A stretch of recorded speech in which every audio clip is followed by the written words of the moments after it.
श्री सच्चिदानंद सद्गुरु साईनाथ महाराज की जय। सद्गुरु श्री साईनाथुनि शरद बाबूजी की जय। పూర్ణావధూత శ్రీ పూండి స్వామి. సంబా కోస్తే కారు, కారు కోస్తే సంబా. పేరు కె నారాయణన్. వయస్సు 70 సంవత్సరములు. ఊరు గంగాపురం. నేను కలసప్పాకంలో 6 సంవత్సరాలు మా మామయ్య గారింట్లో ఉండి చదువుకున్నాను. శ్రీస్వామి దారిలో కనిపిస్తే నమస్కరించి వారితో మాట్లాడుతుండేవాణ్ణి. శ్రీస్వామి కొన్నాళ్ళు ద్రౌపదమ్మ కోవెలలో కూర్చుని ఉండేవారు. అప్పుడు నేను ప్రతి సాయంత్రం వారిని దర్శించుకునేవాడిని. శ్రీస్వామి సంచరిస్తున్న సమయంలో వారు స్నానం చేయగా ఎవరూ చూడలేదు. మురికి గుడ్డలతోనే ఉండేవారు. ఒకరోజు మా అత్త, మామ ఇద్దరూ ఏదో పని మీద బయటకు వెళ్లారు. ఆ సమయంలో శ్రీస్వామి మా ఇంటి వైపుగా వెళుతూ కనిపించారు. వెంటనే నేను వారిని చెయ్యి పట్టుకొని తీసుకుని వచ్చి మా ఇంటి అరుగు మీద కూర్చుండబెట్టాను. ఇంట్లో ఉన్న అన్నం, పెరుగు కలిపి వారికి తినిపించాను. వారు భోజనం చేశాక నీళ్లు త్రాగించి ముఖం కడిగి శుభ్రం చేశాను. శ్రీస్వామి వెంటనే బయలుదేరి వెళ్ళిపోయారు. వండిన అన్నం, తోడుపెట్టిన పెరుగు రెండూ మొత్తం కలిపి శ్రీస్వామికి తినిపించాను. మా మామ, అత్త ఇంటికి వచ్చే లోపల మళ్ళీ అన్నం వండి సిద్ధంగా ఉంచాలని తలచి ఖాళీ అయిన పాత్రను కడుగుదామనుకున్నాను. అన్నం పాత్ర, పెరుగు పాత్ర రెండూ ఇంతకు మునుపులాగా నిండుగా ఉన్నాయి. నాకు ఎంతో ఆశ్చర్యమేసింది. ఇప్పుడే కదా మొత్తం శ్రీస్వామికి తినిపించింది అని. అన్నం, పెరుగు పాత్రలను మళ్ళీ మళ్ళీ చూశాను. కానీ వండిన అన్నం వండినట్లుగానే ఉంది. పెరుగు కూడా ఇంతకు మునుపు ఎంత ఉన్నదో అంతే ఉంది. శ్రీస్వామి మహిమకు చాలాసేపు నిశ్చేష్టుడనై అలా నిలబడిపోయాను. నా చదువు పూర్తయిన తర్వాత పూండిలోని పెరుమాళ్ ఆలయంలో 10 సంవత్సరాలు పూజారిగా పనిచేశాను. అప్పటికే శ్రీస్వామి అరుగుపై ఆసీనులై ఉన్నారు. నేను క్రమం తప్పక ప్రతినిత్యం శ్రీస్వామిని దర్శించుకునేవాడిని. వారు ఒక్కొక్కసారి ఊది నుదుట పెట్టేవారు, ఒక్కోసారి చేతికిచ్చేవారు, ఒక్కోసారి ఏమీ ఇచ్చేవారు కాదు. నాకు 26 సంవత్సరాలు వచ్చే వరకు నేను కలసప్పాకంలో ఉండి తర్వాత మా స్వగ్రామమైన గంగాపురానికి వెళ్ళాను. అక్కడ ఉన్నప్పుడు కూడా ఎప్పుడు శ్రీస్వామిని చూడాలనిపించినా వెంటనే బయలుదేరి వచ్చి వారి దర్శనం చేసుకునేవాడిని. ఎందరో మహాత్ములు, సిద్ధులు రాత్రి వేళలో శ్రీస్వామి దర్శనానికి పాముగా, తేలుగా, పక్షిగా, మానవ రూపంలోనో మరేదైనా రూపంలోనో వచ్చేవారు. శ్రీస్వామి కూడా బయటకు వెళ్ళేవారు. వారు అలా వెళ్ళినప్పుడు అరుగుపై శ్రీస్వామికి బదులు పాము, పులి, సింహం ఇలా ఏదో ఒక రూపం ఉండేది. వేరే ప్రదేశాలలో కూడా ఒక్కోసారి శ్రీస్వామి తమ రూపంతో గాని లేక మరేదైనా రూపంలో గాని భక్తులకు దర్శనమిచ్చేవారు. దర్శనం చేసుకున్న వెంటనే చిత్రంగా మాయమైపోయేవారు. ఒకసారి శ్రీస్వామిని దర్శించుకొని నేను కడతేరే మార్గాన్ని చూపండి అని ప్రార్థించాను. వారు సంబా కోస్తే కారు, కారు కోస్తే సంబా అన్నారు. సంబా, కారు అనేవి ఒకదాని తర్వాత ఒకటిగా పండించే పంటలు. మన కర్మల వలన మళ్ళీ మళ్ళీ జన్మలు వస్తుంటాయని శ్రీస్వామి అలా నాకు చెప్పారనిపించింది. శ్రీస్వామిని దర్శించుకున్న ప్రతిసారి కొద్దిసేపు వారి సన్నిధిలో ధ్యానం చేసుకునేవాడిని. నాకే కష్టాలు వచ్చినా వారిని స్మరించుకోగానే తీరిపోయేవి. వారు సమాధి చెందిన తర్వాత కూడా తరచూ నేను పూండీకి వారి దర్శనార్థం వస్తుంటాను. నాకు వారక్కడ ఉన్నట్లే ఉంటుంది. నేను ధ్యానానికి కూర్చుంటే శ్రీస్వామి నా ముందు నిల్చున్నట్లు దర్శనమిస్తారు. శ్రీస్వామి సమాధి చెందే ముందు రోజు సాయంత్రం నేను పశువులను మేపుకొని ఇంటికి మరలి వస్తున్న సమయంలో మా గ్రామానికి దగ్గరగా వలయాకారంలో ఒక జ్యోతి కనపడింది. అప్పుడు సమయం 5:30 గంటలై ఉంటుంది. రాత్రి 10 గంటల ప్రాంతంలో శ్రీస్వామి బాగా గుర్తుకు వచ్చారు. వర్షం తుంపరులుగా పడుతున్నది. నేను నిద్రకు ఉపక్రమించాను. రాత్రి 2 గంటల సమయంలో నేను నిద్ర మెలకువ కాని స్థితిలో ఉన్నప్పుడు రేపు ఉదయం 9 గంటలకు సమాధి చెందబోతున్నాను. అదే ఆ జ్యోతి దర్శనం అని ఎవరో చెప్పినట్లయింది.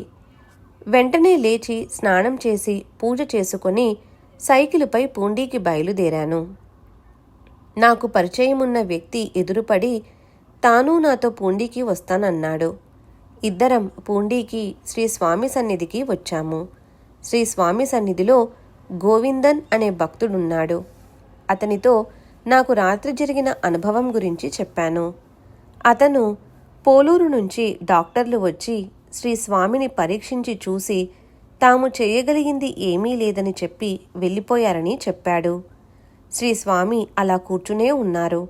కొద్దిసేపటికి శ్రీ స్వామి దేహత్యాగం చేశారు. మరణించే సమయంలో జీవుడు ఊర్ధ్వముఖంగా వెళితే కపాలమోక్షం చెందుతారని శాస్త్రంలో చెప్పబడి ఉన్నందున నేను శ్రీ స్వామి శిరస్సును చూశాను. శిరస్సు పైన పగులులాగా కనిపించింది. శ్రీ స్వామి దయ వలన మా కుటుంబమంతా ఎంతో సంతోషంగా ఉన్నాము. ఆత్మీయుడు. పేరు శ్రీమతి శాంతి. వయస్సు సుమారు 47 సంవత్సరములు. ఊరు పూండి. నాకు 10 సంవత్సరాల వయస్సు నుంచి శ్రీ పూండీస్వామిని సేవించుకునే భాగ్యం లభించింది. మా నాన్నగారైన సుబ్రహ్మణ్య స్వామి గారు నేను శ్రీ స్వామికి భోజనం తినిపించనిదే నేను ఇంట్లో భోజనం చేయరాదనే షరతు విధించారు. మా ఇంటి నుంచి ఉదయం, మధ్యాహ్నం, సాయంకాలం, రాత్రి భోజనం తెచ్చి శ్రీ స్వామికి తినిపించేదాన్ని. సాయం సమయంలో పండ్ల రసం త్రాగించేదాన్ని. ఒక్కో రోజు శ్రీ స్వామి అన్నం తిననని మారాం చేసేవారు. నేను ఎందుకు భోంచేయరని చెప్పి ఏడ్చేదాన్ని. మీరు భోజనం చేయకపోతే మా అమ్మా నాన్న నన్ను తిడతారని చెప్పేదాన్ని. అలా చెబితే ఒక్కోసారి తినేవారు, ఒక్కోసారి నన్ను తిట్టేవారు. నేను వారి తిట్లను పట్టించుకోక మీరు తిట్టినా సరే మీరు తిననిదే నేను వెళ్ళనని మొండికేసేదాన్ని. చివరికెలాగో శ్రీ స్వామితో భోజనం తినిపించేదాన్ని. వారు తిన్న తర్వాత ఎంతో ప్రేమతో నన్ను కూడా తినమని చెప్పేవారు. నేను మీ ఎదుట ఎలా తినేది అంటే, నువ్వు నా బిడ్డలాంటి దానివమ్మా, తిను అని బలవంతం చేసేవారు. శ్రీస్వామి భుక్తశేషాన్ని తిన్న తర్వాత ఆయనకు నమస్కరించుకునేదాన్ని. వారు నా నుదుట ఊది కుంకుమ పెట్టేవారు. శ్రీ పూండీస్వామి నాతో ఒక్కొక్కసారి నవ్వుతూ ప్రేమగా మాట్లాడేవారు, ఒక్కొక్కసారి తిట్టేవారు. శ్రీస్వామి తిడుతుంటే ఒక్కోసారి భయమేసేది. కొన్నిసార్లు పట్టించుకోక నవ్వుకుంటూ వెళ్ళేదాన్ని. ఒక్కో రోజు శ్రీస్వామి అన్నం తినకపోతే బలవంత పెట్టవలసి వచ్చేది. అలాంటప్పుడు వారు, ఎప్పుడూ అలా బలవంతం చేస్తావెందుకమ్మా, నాకు కష్టంగా ఉంటుంది, తిన్నాను కదా, మళ్ళీ మళ్ళీ తినమని బలవంత పెడతావెందుకు అనేవారు. నేను పట్టు వదలక బ్రతిమిలాడుకొని ఎలాగో తినిపించేదాన్ని. రాత్రి భోజనానంతరం ఒక్కోసారి శ్రీస్వామి కాళ్ళు చేతులు పట్టేదాన్ని. నాకు వారి సన్నిధిలో ప్రతి క్షణం నిత్య నూతనంగా, ఆనందంగా, ఉల్లాసంగా ఉండేది. నాకు మనసుకు కష్టం కలిగితే శ్రీస్వామి స్వప్నంలో కనిపించి, నువ్వు మనసు కష్టపెట్టుకోకు అనేవారు. నేను, మీరెప్పుడూ ఇలానే అంటారు, నేనెప్పుడూ ఇలానే బాధపడుతుంటాను అంటే, శ్రీస్వామి నువ్వేమీ భయపడకమ్మా, నేనున్నాను, నువ్వు బాగుంటావు అని ఆశీర్వదించేవారు. ఒక్కోసారి నాకు శ్రీ పూండీస్వామి డబ్బులు ఇచ్చేవారు. నాకు అవసరం లేదు, అమ్మా నాన్నలకు ఇవ్వండి అనేదాన్ని. శ్రీస్వామి తీసుకోమని ప్రేమగా బ్రతిమిలాడితే 1-2 రూపాయలు తీసుకొని చాలని చెప్పేదాన్ని. మా నాన్న నాకు పెళ్లి సంబంధాలు చూడసాగారు. ఆయన ఒకే రోజు నాకు 2 సంబంధాలను చూశారు. నాకు అలా అన్ని సంబంధాలు చూడటం ఇష్టం లేక ఎవరినైనా ఒకరిని రప్పించండి అని నాన్నతో చెప్పి నేరుగా శ్రీ స్వామి వద్దకు వెళ్ళి, స్వామి, మా వాళ్ళు నాకు పెళ్లి సంబంధాలు చూస్తున్నారు అన్నాను. ఏమ్మా, పెళ్లి చేసుకో అన్నారు శ్రీ స్వామి. నేను మీరు పెళ్లి చేసుకో అని తేలికగా చెప్పేశారు. మా నాన్నను మీరు ఒక సాధువులుగా మార్చేశారు. ఎవరైనా ఒకరి సంబంధం చూసి నిశ్చయం చేయాలి. ఇలా అందరినీ రమ్మని చెప్పి నన్నిలా బాధ పెట్టడం తప్పు కదా. నేను మీకు కాక ఇంకెవరికి చెప్పుకోను అని నాలోని బాధనంతా శ్రీస్వామితో చెప్పుకున్నాను. శ్రీస్వామి నా ప్రక్కనే నిలుచుని ఉన్న మా నాన్నతో, సరే, ఆమెకు ఇష్టమైన చోటే చూద్దాం, ఇక ఆ విషయం వదిలిపెట్టండి అన్నారు. కొన్నాళ్ల తర్వాత శ్రీస్వామి భక్తుడైన ఒక వ్యక్తి ప్రక్క గ్రామంలో తనకు తెలిసిన వారిని చెప్పి ఒక సంబంధం తీసుకువచ్చాడు. నేను శ్రీస్వామి మా నాన్నగారు ఇద్దరూ చేసుకోమని చెబితే చేసుకుంటానని చెప్పి శ్రీస్వామి సన్నిధికి వచ్చి పెళ్లి సంబంధం గురించి వారితో ప్రస్తావించాను. నువ్వు చేసుకోమ్మా, బాగుంటావు అని ఆశీర్వదించారు శ్రీస్వామి. తర్వాత ఆ వ్యక్తితోనే ఒక వారం రోజులలో నా వివాహం జరిగింది. నేను ఏదైనా దేవాలయానికి వెళ్ళాలని మనసులో అనుకుంటే చాలు, శ్రీస్వామి స్వప్నంలో ఆ ఆలయానికి తీసుకుని వెళ్ళి అక్కడ అంతా వివరంగా చూపించేవారు. గంటల శబ్దం వినిపించేది. ఆలయంలో జరిగే పూజలన్నీ చూపించేవారు. కొంతసేపు అక్కడ గడిపి తిరిగి ఇంటికి వచ్చే వరకు శ్రీస్వామి నాతోనే ఉండేవారు. నాకు అది కలగా ఎప్పుడూ అనిపించేది కాదు. నేను నిజంగా చూసిన అనుభూతే నాకు కలిగేది. శ్రీస్వామికి ఆరోగ్యం సరిగా లేనప్పుడు ఎందుకు మీకిలా ఉందని శ్రీస్వామిని అడిగాను. శ్రీస్వామి, నాకు సమయము సందర్భము రావాలమ్మా అన్నారు. దాని భావమేమిటో మరి. శ్రీస్వామి సంచరిస్తున్న కాలంలో ఊరికి పడమరగా బాగా శిథిలావస్థలో ఉన్న అమ్మవారి గుడిలో ఉండేవారు. ఒకసారి అక్కడ శ్రీస్వామి పడుకొన్నప్పుడు, ఇక్కడ మీరు పడుకోవద్దు, బయటకు రమ్మని చెప్పాను. శ్రీస్వామి పాదంలో పెద్ద పుండు ఉండేది. ఆ పుండును చూపిస్తూ వారు, ఎలా నడిచి వచ్చేదమ్మా అన్నారు. నేను గుడిలో ఉన్న ఊది పుండు మీద రాసి వెళదాం రమ్మని చెప్పి శ్రీస్వామిని అక్కడి నుండి తీసుకుని వచ్చేశాను. శ్రీస్వామి మహాసమాధి చెందిన తర్వాత కూడా నేను తలచినంతనే నాకు స్వప్నదర్శనమిస్తుంటారు. కుటుంబంలో ఇబ్బందులెదురైతే, నువ్వేమీ బాధపడకమ్మా, నేనున్నాను అని చెప్పి వారు నన్ను ఓదార్చేస్తారు. నాకు శ్రీస్వామి స్వప్నదర్శనం ఇవ్వకపోతే బాధపడతాను. వెంటనే శ్రీస్వామి దర్శనమిస్తారు. నా ఆరోగ్యం సరిగా లేక పడుకుంటే వారు స్వప్నంలో కనిపించి నా శరీరమంతా తమ చేతులతో స్పృశించి, నీకేమీ కాదు, భయపడవద్దు, నేనున్నాను అని చెబుతారు. శ్రీస్వామి లాలన, ప్రేమ నన్ను ఆనందంతో ముంచెత్తుతాయి. నాకు 3 అబ్బాయిలు, 1 ఆడపిల్ల. అమ్మాయి అందరికంటే పెద్దది. అమ్మాయిని మా తమ్ముడైన బాలమురుగన్కు ఇచ్చి పెళ్లి చేశాను. శ్రీస్వామి ప్రతిక్షణం నన్ను వెన్నంటి కాపాడుతూనే ఉన్నారు. సర్వం ఎరిగిన స్వామి. పేరు కె. గణేశన్. వయస్సు 54 సంవత్సరములు. ఊరు కాపలూరు. మా మేనత్తలలో ఒకామె కలాంబాడిలో ఉండేది. నా 14 ఏళ్ల వయస్సులో ఆమెను చూడాలని ఒకసారి కలాంబాడికి వెళుతుండగా దోవలో ఒక చింతచెట్టు క్రింద శ్రీస్వామి కూర్చుని ఉన్నారు. నేను వారికి పాదనమస్కారం చేసుకున్నాను. శ్రీస్వామి దర్శనం చేసుకోవడం నాకు అదే ప్రథమం. శ్రీస్వామి బీడీ గాని సిగరెట్టు గాని వెలిగించి ఇస్తే పీల్చేవారు. కాల్చిన బీడీ, సిగరెట్ పీకలను తమ మూటలో భద్రపరిచేవారు. మా నాన్నగారు మా మేనత్త దగ్గరకు కలాంబాడికి వెళుతున్నప్పుడల్లా వెళ్లే దారిలో పయన్గొయ్యిల్ దగ్గరున్న కాలువ గట్టుపై గల తెల్ల జిల్లేడి పూలు కోసుకొచ్చి శ్రీస్వామి పాదాలపై పెట్టి నమస్కరించుకునేవారట. అప్పుడొకసారి, చదువురానివాడు, ఫలితం తెలియనివాడు అన్నారట శ్రీస్వామి. ఒకసారి సిగరెట్టు తీసుకొని వెళ్ళి శ్రీ స్వామి చేతికిచ్చారట. తర్వాత వెలిగించాలని ప్రయత్నిస్తుంటే మా నాన్నగారి చేయి వణికిందట. అప్పుడు శ్రీ స్వామి మా నాన్న చేతిలో ఉన్న అగ్గిపెట్టెను తీసుకొని తామే సిగరెట్టు వెలిగించుకున్నారట. శ్రీ స్వామి ఆ సమయంలో మా నాన్నకు ఏదో చెప్పారట గాని అది మా నాన్నకు అర్థం కాలేదట.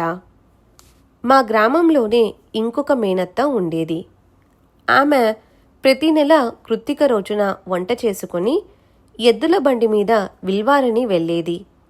అక్కడి కొండ చుట్టూ ప్రదక్షిణ చేసి తర్వాత శ్రీ సుబ్రహ్మణ్య స్వామి ఆలయానికి వెళ్ళి ఆ దేవుడిని దర్శనం చేసుకొని తీసుకువచ్చిన భోజనాన్ని అక్కడి సాధువులకు పెట్టి మిగిలినది తాను తినేది. ఒకసారి ఆమెతో నేను కూడా వెళ్ళాను. అక్కడ శ్రీ సుబ్రహ్మణ్య స్వామి దేవాలయం దగ్గరున్న గట్టు మీద శ్రీ పూండి స్వామి కూర్చుని ఉన్నారు. నేను వారికి నమస్కారం చేసుకున్నాను.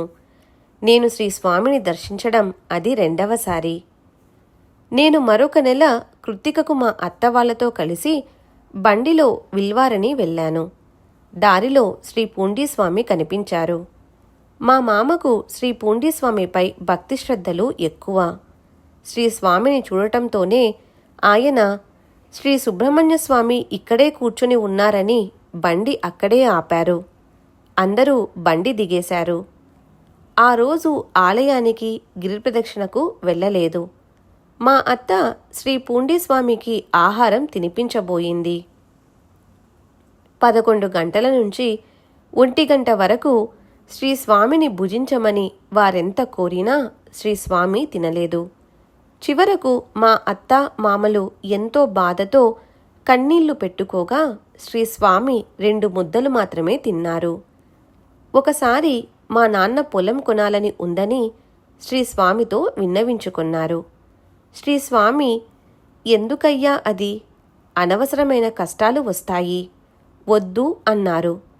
మా నాన్న శ్రీ స్వామి సూచనలను పెడచెవిన పెట్టి పొలం కొన్నారు. ఆ పొలాన్ని కొనడంతో దాయాదులతో మనస్పర్ధలు వచ్చాయి. 4-5 సంవత్సరాల పాటు ఆ పొలం కోసం కోర్టుల చుట్టూ తిరిగి చివరకు దాన్ని మా దాయాదులకే ఇవ్వవలసి వచ్చింది. శ్రీ స్వామి మాటను పెడచెవిన పెట్టిన కారణంగా ఇలా మేము చాలా బాధలు అనుభవించవలసి వచ్చింది. 1971వ సంవత్సరంలో శ్రీ స్వామి దగ్గరే ఉండి అహర్నిశలు వారిని సేవించుకునే సుబ్రహ్మణ్య స్వామి పెద్ద కుమార్తె శాంతితో నా వివాహమైన తర్వాత నేను తరచూ పూండికి వచ్చి శ్రీ స్వామిని దర్శించుకునేవాడిని. శ్రీ పూండి స్వామి మా పాపకు మంగళ అభిరామి అని, పెద్దబ్బాయికి సుందర వడివేలు అని, రెండవ అబ్బాయికి కమల కన్నన్ అని పేర్లు పెట్టారు. చిన్నబ్బాయి శ్రీ స్వామి సమాధి చెందిన తరువాత పుట్టాడు. మొదట్లో నేను అందరూ శ్రీ స్వామి గురించి అనవసరంగా చాలా గొప్పగా చెప్పుకుంటుంటారని, ఆ మాటలన్నీ నిజం కావని అనుకునేవాణ్ణి. ఓసారి చిత్రా పౌర్ణమి పర్వదినానికి పల్లకిని పూలతో అలంకరించవలసి ఉంది. పూలు కొనడానికి కొందరు మద్రాసుకు, మరికొందరు తిరువన్నామలైకి వెళ్లారు. తిరువన్నామలై నుంచి 30 మంది పూలు కట్టడానికి వచ్చారు. కొద్దిసేపటిలోనే తిరువన్నామలై నుంచి వచ్చిన పూలు కట్టడం పూర్తి అయ్యింది. ఇక మద్రాసు నుంచి పూలు రావాల్సి ఉంది. సమయం మించిపోతున్నా పూల కోసం వెళ్ళిన వాళ్ల జాడ తెలియక అందరూ ఆతృత పడుతున్నారు. మద్రాసు నుంచి వచ్చే పూల జాడ ఇంకా తెలియలేదని కొందరు శ్రీస్వామికి విన్నవించుకున్నారు. శ్రీస్వామి, వచ్చే దారిలో కారు పంక్చర్ అయింది, టైరు వేసుకుని రావాలి కదా అన్నారు. శ్రీస్వామి ఇలా అంటున్నారేమిటని అనుకున్నాను నేను.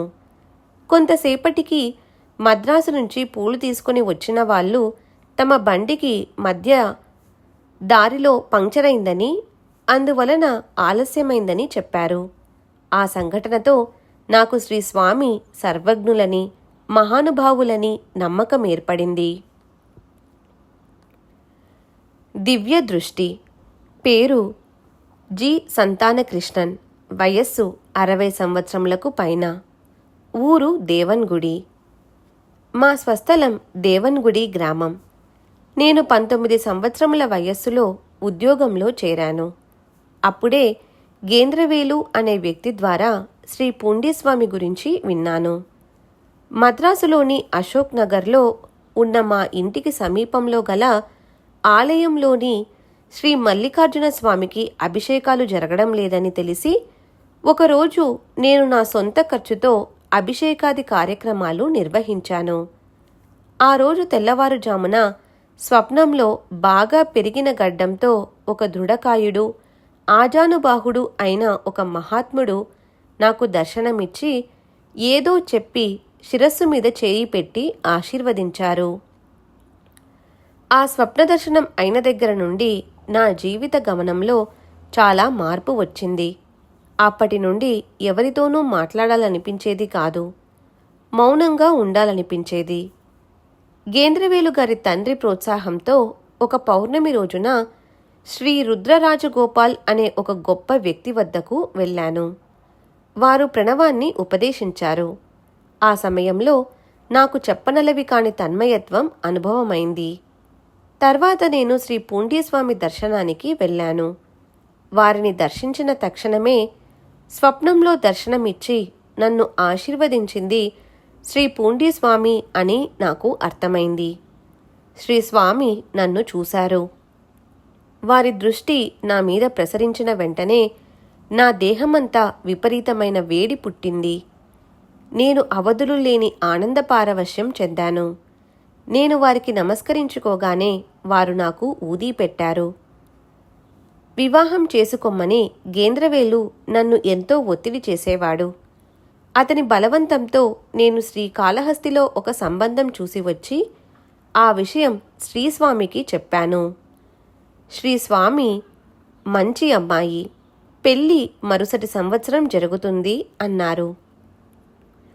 శ్రీస్వామి చెప్పినట్లుగానే నా వివాహం ఆ మరుసటి సంవత్సరమే జరిగింది. శ్రీస్వామిని దర్శించుకున్నప్పటి నుంచి నేను మద్యమాంసాలను మానివేశాను. వారి కృపతో నాకు ఉద్యోగంలో ప్రమోషన్ లభించింది. నాకంటే సీనియర్ ఒక వ్యక్తి ఉన్నాడు. అతడు తనకు రావలసిన ప్రమోషన్ నాకు రావడం వలన కోపంతో ఉగ్రుడైపోయాడు. నేను యాజమాన్యానికి నాకా ప్రమోషన్ అవసరం లేదని చెప్పాను. కానీ యాజమాన్యం తమ నిర్ణయం మార్చుకోలేదు. నా సీనియర్ నా మీద అసూయతో నన్ను కొట్టాలని మా ఇంటికి వెళ్లే దారిలో కాపు వేసి ఉన్నాడు. నాకు ఆ విషయం తెలియదు. నేను మనస్సులో శ్రీస్వామితో, మీ దర్శనం చేసుకొన్నాక నాకు ఇన్ని కష్టాలు ఎందుకు?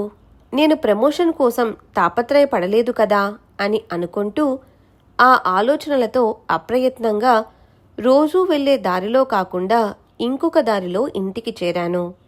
మామూలుగా వచ్చే దారిలో వెళుతున్న యాజమాన్యానికి అనుకూలురైన వాళ్లను కొందరిని అతడు కొట్టాడు. శ్రీస్వామి అనుగ్రహంతో నేను అతని బారి నుండి తప్పించుకున్నాను. తర్వాత అతను ఏదో కారణంగా రాజీనామా చేసి వెళ్ళవలసి వచ్చింది. మద్రాసులో ఇల్లు కట్టుకోవాలని శ్రీస్వామిని ప్రార్థించాను. వారి దయవలన కంపెనీలో రావలసిన అరియర్స్, 6 సంవత్సరాలుగా రాని బోనస్ ఒకేసారి వచ్చేసరికి ఇల్లు కట్టుకోగలిగాను. నాకు ఒక అమ్మాయి, ఒక అబ్బాయి కలిగారు. వాళ్ళు బాగా చదువుకొని వృద్ధిలోకి వచ్చారు. శ్రీస్వామి కృపతో అంతా సంతోషంగా ఉన్నాము. నేను ప్రతి సంవత్సరం కనీసం ఒక్కసారైనా శ్రీస్వామిని దర్శించుకుంటున్నాను. శ్రీ సచ్చిదానంద సద్గురు సాయినాథ్ మహారాజ్ కీ జై. సద్గురు శ్రీ సాయినాథుని శరత్ బాబూజీ కీ జై.